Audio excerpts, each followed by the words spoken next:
Hey guys, Dakota here with Squattress Trucking Podcast. Got a new episode for you. This title is Health on the Highway. So going to go over a few topics today. Going to go over some diet, some physical health stuff, some tips and tricks maybe that can help you out while you're on the road. And then our third segment, the last segment in this episode, is going to be about managing the chaos of day-to-day business of running a trucking business, which can add a lot of stress. So let's dive in, guys.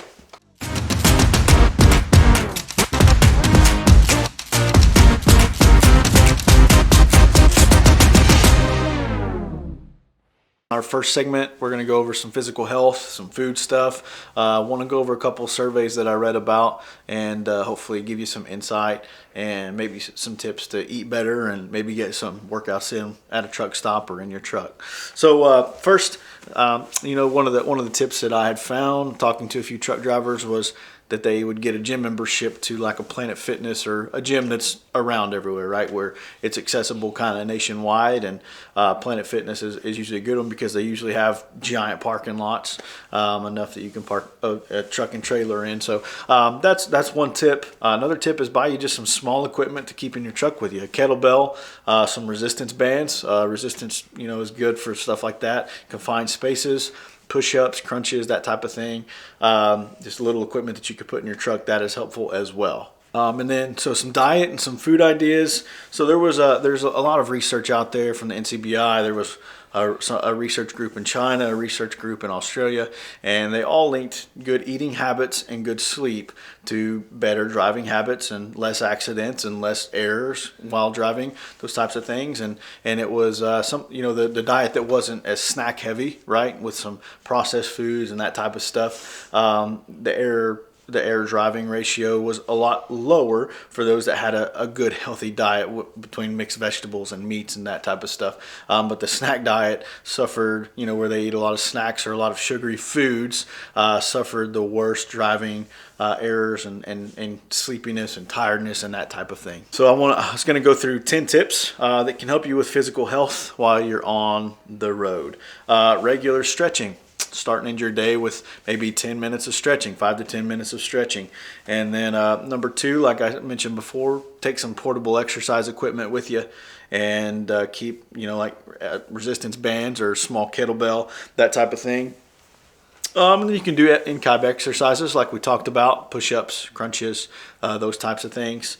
There's a lot of apps out there that you can use that kind of will make workout regimens for you based on the kind of equipment that you have. So if you download one of those apps and you could have your workout regimen planned out based on the equipment you have. If it's just a kettlebell or if it's just resistance bands or you don't have any equipment at all, it can create a workout plan for you on that. Tip number 4, you can walk or jog during breaks. If you're at a truck stop or a travel stop, maybe that's something that you could do. You could go for a walk if you have your dog with you, take your dog for a walk type thing. So that's something that you can do as well. They usually have trails around those areas, or if they don't, obviously you can make do with some other things. Tip number 5, healthy snacking. It says opt for foods like yogurts and fruits and stuff that you can maybe store in an ice chest that doesn't take up a whole lot of space. Bananas, apples, that type of thing. Healthy snacks, maybe not sugary foods, that type of thing. Tip number 6, stay hydrated. Drink a lot of water. Keep you a bottle of water. Hydration is super important for your brain. There's a lot of studies surrounding that, but that's a huge thing. Staying hydrated, and it can kind of cut down on some cravings for sugar and stuff like that if you're well hydrated. Tip number 7, parking lot workouts. I don't know how safe you would feel in some situations or some areas. Obviously you want a safe spot to do this, but you could do a workout beside your truck. Maybe you can do some jump rope right beside your truck, that type of thing. So that's an option as well. Number 8, if space allows and time allows, maybe some bike riding. Maybe you could take a bike with you, pack it in the back there if there's room. If not, then obviously that's not an option. But in some cases, maybe it would be. Maybe you have some areas that you can ride a bike and you have a place to store it. But that would be a good option as well. Tip number 9 was manage portion sizes. Control the amount that you eat. Obviously, is one of the biggest things when dieting and contributing to health factors and looking at what we're trying to lose weight or whatever it may be, or maybe just staying healthy, controlling your portion size is a huge issue when it comes to that. Tip number 10 is prioritize sleep. You need good sleep. And sometimes there's times where it's long hours on the road and you don't have time to do, you don't have time to sleep. You're trying to get from point A to point B as fast as you can. But man, if we can prioritize sleep and get good rest, it goes a long ways for not only our physical health, but our mental health as well, for sure. Lack of sleep can impact your driving skills and other things very negatively. And which is, we know that's why they implemented the hours of service stuff. And some of it, is too regulated. We know that, but sleep is you have to have it, right? So prioritize sleep and good sleep. Make sure you have good blankets, a comfortable bed in the back of the semi and stuff like that. But prioritizing sleep is one of the main tips that I could probably say, hey, that's the most important. And just in the studies that we've seen and read about and looked at, sleep, good sleep was very important. All right, guys, segment 2, we're going to go over some mental health stuff, some studies from the NCBI, and maybe some tips and tricks to help out with some of that. And so let's get started on that. So isolation, stress of the job in trucking is a huge deal. I guess you could say a lonely profession. You're on the road all the time, separated from friends and family for long extended periods of time. And so there are points where mental health plays a factor, and it's kind of a taboo subject, right? You don't really want to talk about it. But I think it's something that needs to be talked about. Maybe just if somebody could see this and let them know, like, hey, you're not alone in that battle. You're not alone in facing, that adversity and some that mental struggle. There are tons of resources and people that care. Shoot, for that matter, reach out to me. But, so I want to dive into a little bit of this topic and, try to help some folks maybe along this journey. Maybe you've been struggling a little bit with some of that. I'd like to let you know that, hey, you're not alone in that, and there's a lot of resources, and we'll go over some of that too. But let's get into just some tips and tricks about it and move on through this. So in a trucking mental health disorder survey published by PubMed, it recorded that almost 28% of truckers surveyed, they reported suffering from loneliness on the road. And so while 27% reported depression, 21% reported chronic sleep disturbances, and I'm reading this off here, otherwise I'll misquote it. 14.5% reported anxiety, and 13% reported other emotional difficulties. So it's clear that this is a widespread issue that affects many drivers out on the road. And so those are large numbers. 28% is a large number of people that suffer from loneliness and some depression.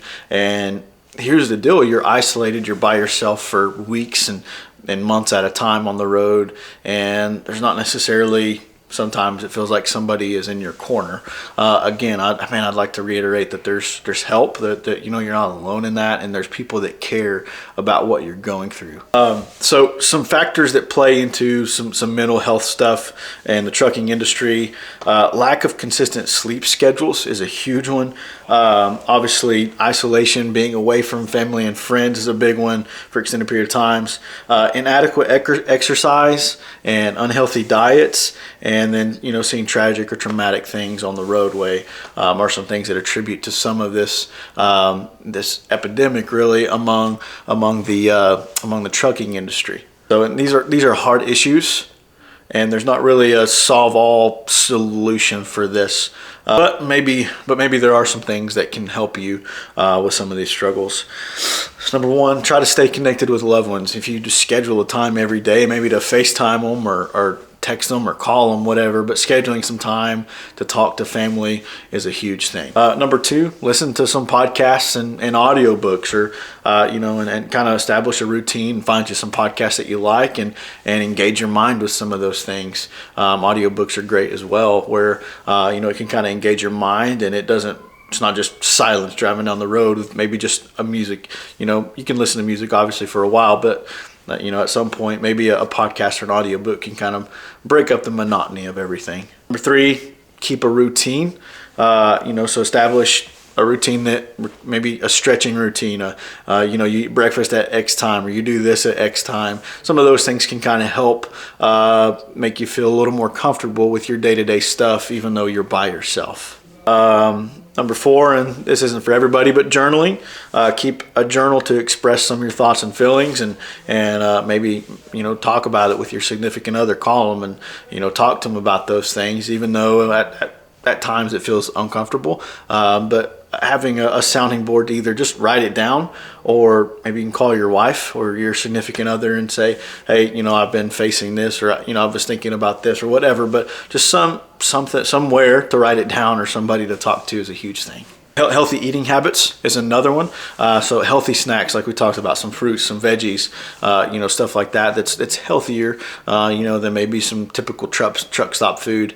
You know, and so if you can have some healthier eating habits, that can play into some chemical stuff in your brain and help with some of that, right? And then number 7, quality sleep. That is so huge for physical fitness, and like I said, mental health as well. But getting good solid sleep and good solid rest, and sometimes that's not super easy to do in a semi, I know, but if we could prioritize that, that can go a long ways for your mental and physical health. Engage in a hobby. It can be photography, it can be recording, it can be posting your travels on YouTube, it can be video games, it can be whatever, you know, online cart, whatever, you know, it can, whatever your hobby is. If you have the ability to do that while you're out on the road, man, that can help tremendously and go a long ways when it comes to suffering with some of the loneliness and type of things that go along with being isolated on the road. Obviously, physical exercise is good for some mental health stuff.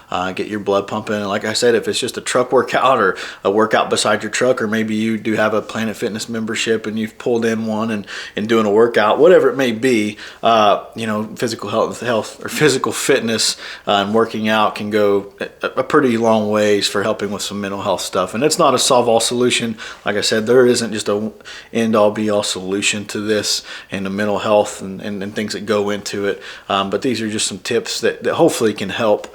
And like I said, you're not alone in it, and you're not by yourself. And like I said, man, if you don't feel like you have anybody else to talk to, message me, email me. You know, I'm available for that.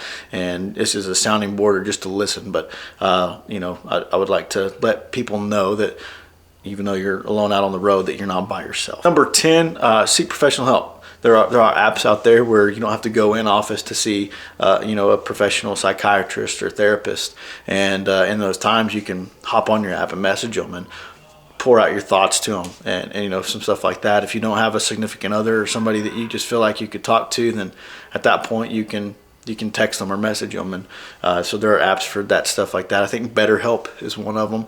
I've used it in the past, and so you know, there are times that you just have to have some help. You need somebody to talk to about it. So remember, guys, maintaining and taking care of your mental health is just as important, if not more important, than maintaining your physical health. So stay safe out there, stay healthy, and hopefully you got some good tips and tricks and some help out of this. But now we're going to move into our next segment, which is just managing the chaos of running a trucking business, right? And that can add a lot of stress to your day-to-day, whether it's bills or finances or finding a driver or tracking units and logging your ELDs or IFTAs, whatever it is. There are a lot of things that can, there's tons of moving parts, right, when it comes to your trucking business, and we understand that. And so I just want to go through a few things to maybe make life a little bit easier for you on that end. So how do you manage all the chaos? So it's fast paced, it's high demand, you're always on call when it comes to running a business, but even more so running a trucking business. And so here's some tips and tricks, you know, that maybe can help you manage the day-to-day of running your business and make it a little more efficient where it's not as stressful on you every day. Number 1, driver management. One of the biggest challenges that you will face as a business owner, but for sure as a truck driver or truck owner operator or owner of a business in the trucking industry, is managing drivers or employees. And finding good drivers and solid drivers and dependable drivers can sometimes be a hard thing to accomplish. So tip number 1 for that is have a hiring process. So what's that entail? What kind of process would you need to make it more efficient to find drivers, quality drivers? So number one, you want to run MVRs and you want to run background checks and maybe do some aptitude tests that kind of give you an idea of who you're talking to, who you're hiring, that type of thing. But have a process, a structured process, and don't deviate from that, right? So that can help you find some solid candidates. And number one, it alleviates some of the stress because there's no variance to it, right? You have your process and that's what it is. So finding employees and finding drivers is hard, but managing your employees and managing your drivers is also a difficult task. So one thing that you can do is have some sort of software, compliance software that can help you manage MVRs and background checks and drug tests, and whether it's a compliance company, but more than likely it's gonna be a third-party thing to make it the easiest, right? And so have those checks and balances in place. Run MVRs and background checks and do all of that before you even talk about the hiring process. Hey, you have to pass this, this, and this to even be a candidate or to even be considered for the job, that type of thing. But yeah, find a software, third-party company that can manage that for you. Say, hey, here's this driver's information. You send them the license number, you send them their birthday, you send them everything that they need to get them set up in their system to run an MVR and run a background check and run all of those things. That way, maybe you do it yearly, or maybe that company does it for you yearly. Whatever it is, just something to take a little bit of that weight off of you to manage your employees and to make sure everything's compliant. That can go a long ways in reducing your stress when it comes to that aspect of it. Another tip is being able to monitor your DOT number. So hire out the ability through a compliance company or whatever to monitor your DOT number, whether it's from bad inspections or bad SMS scores or whatever. You don't always get that. You don't always know if a driver's had a bad inspection or not taking care of a truck, because of a tire or a blinker or something like that. They've been put out of service, and now your safer scores are taking a hit because of those things, and that can impact your insurance and all kinds of things, we know. But the ability to get a notice whenever there's a bad inspection